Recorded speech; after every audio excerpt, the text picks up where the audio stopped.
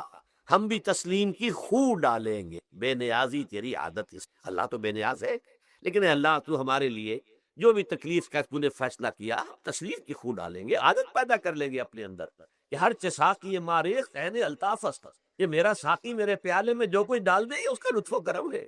یہ مقام رضا ہے، یہ ایمان کا ایک ایسا تقاضا ہے کہ جس کو ہم کہیں گے ایمان کی حلاوت، ایمان کی مٹھاس. اگر آپ کا منہ کڑوا ہو جائے تو آپ چینی کھاتے ہیں تاکہ منہ کا ذائقہ ٹھیک ہو جائے. اگر تکالیف کی وجہ سے، دکھ کی وجہ سے آپ کے احساسات کے اندر کوئی خرابی پیدا ہو رہی ہے، یہ جو مقام رضا ہے، یہ اس کے لیے قند ہے، یہ اس کے لیے چینی ہے، یہ اس کے لیے شہد ہے، یہ اس کی تلخی کو ضائع کر دینے والی شیء ہے کہ اللہ تیری رضا پر راضی، راضی برضائے رب. اب اس کے ضمن میں سمجھیے، یہ تو اصولی بات میں نے آپ کو بتا دی. اس کی 3 کیفیات ہو سکتی ہے کیوں اللہ کی طرف سے یہ چیزیں آتی ہیں. سب سے پہلی شے ہے، اب وہ جو آیات میں نے سنائی تھی وہ سن لیجیے پہلے ترجمہ. سورہ تغابن میں فرمایا ما صاب من مصیبت الا باذن اللہ. دیکھو کوئی مصیبت تم پر نہیں آ سکتی، نہیں آتی مگر اللہ کے اذن. ومن یؤمن باللہ، اور جو شخص اللہ پر ایمان رکھتا ہو، یہد قلبہ، اللہ اس کے دل کو ہدایت دے دے، اس کے دل کو سکون عطا کر، وہ راضی برضائے رب ہو، اس میں شکوہ نہیں رہتا، اس میں شکایت نہیں ہو، اس میں تلخی نہیں ہوتی. کیوں ہو گیا، کیسے ہو گیا، کیوں ہو گیا، نہیں ہونا چاہیے، نہیں. یہ سارا جو پیچ آدمی کھاتا رہتا ہے نا اندر ہی اندر، وہ جو پیچ کھا رہا ہے، یہ سب پیچ سے نجات نہیں. برو کشید سے پیچا کہ ہستمود مرا، کہ اگدہا کے مقام رضا کشود مرا. یہ پیچ کھانا جو ہے، پیچا کے ہستمود، اس سے اللہ تعالیٰ نے مجھے نجات دے دی ہے مقام رضا کے ذریعے سے. کتنے بڑے بڑے عقدے میرے حل ہو گئے اس مقام رضا سے. کہ اگدہا کہ مقام رضا کشود میرا، میرے تو بہت سے عقدے اس سے حل ہو گئے. اس حوالے سے ایک موٹی بات تو یہ ہو گئی، لیکن اب اس کو 3 حصوں میں تقسیم. پہلی بات یہ کہ یہ اللہ کی طرف سے آزمائش کے طور پر، آزمائش میرا بندہ اس پر صبر کرتا ہے یا نہیں، یا میرے خلاف بکواس کرنے پر آمادہ ہو. اللہ تو ایسا ہے، اللہ نے تو ہم پر کبھی کرم کیا ہی نہیں، اللہ تو ظالم، معاذ اللہ معاذ اللہ معاذ اللہ. کہیں ایسا تو نہیں، میرا بندہ جو ہے تکلیف کو جھیلتا ہے میری وجہ سے، یہ سمجھ کے کہ اللہ کی طرف سے آئی. یہ صبر جو ہے یہ بہت بڑی کامیابی ہے اگر انسان کو. اور اس صبر کے نتیجے میں 2 اور باتیں پیدا ہوتی. یہ مضامین علیحدہ علیحدہ دروس کے اندر آتے رہے ہیں، لیکن آج ایک نئے عنوان کے تحت جمع ہو کر آ رہے ہیں. پہلی بات یہ ہوتی ہے کہ یہ امتحان کا نتیجہ کیا نکلتا ہے کہ آپ نے ایک امتحان پاس کیا تو آپ کے اگلے درجے میں ترقی ہو جائے. 5ویں کا امتحان پاس کر لیا نا، 6ٹھی میں جائیں گے. اب 6ٹھی کا امتحان پاس کریں گے تو 7ویں میں جائیں گے، 7ویں کا پاس کریں گے تو 8ویں. درجہ بدرجہ انسان کی دینی، ایمانی اور روحانی ترقی کا ذریعہ یہ آزمائش میں. جتنا اس میں صبر ہوگا، جتنا اس میں تسلیم و رضا جو ہے آپ حاصل کرتے جائیں گے تو آپ کے درجے بلند ہوتے جائیں گے، آپ کا امتحان کڑے سے کھڑا آئے گا، بڑے سے بڑا آئے گا، مشکل سے مشکل تر آئے گا۔ ایک وقت میں ایم اے کا امتحان بھی آپ کو دینا ہوگا، ایک وقت میں ہو سکتا ہے پی ایچ ڈی کے لیے تھیسس آپ لکھیں، پھر اس کے اوپر جو ہے ٹیم بیٹھی ہوئی اور آپ سے وہ بحث کرے، جرا کرے آپ سے، وہ بھی کرنا ہوگا۔ لیکن یہ کہ اگر پرائمری ہی میں فیل ہو گئے تو اس کا سوال ہی پیدا نہیں ہوتا کہ کبھی آپ ایم اے کا یا پی ایچ ڈی کا تھیسس بھی۔ اور اسی کو دوسرے انداز میں کہا گیا ہے قرآن مجید میں، وَلِيُبْلِيَ الْمُؤْمِنِينَ مِنْهُ بَلَاءً حَسَنًا۔ اصل میں ابلا کہتے ہیں، بلا یبلو جو ہے عربی زبان میں آتا ہے آزمانا، خلق الموت والحیات لیبلوکم ایکم احسن عملا، یہی معنی ابتلا کے، ابتلا یبتلی آزمانا۔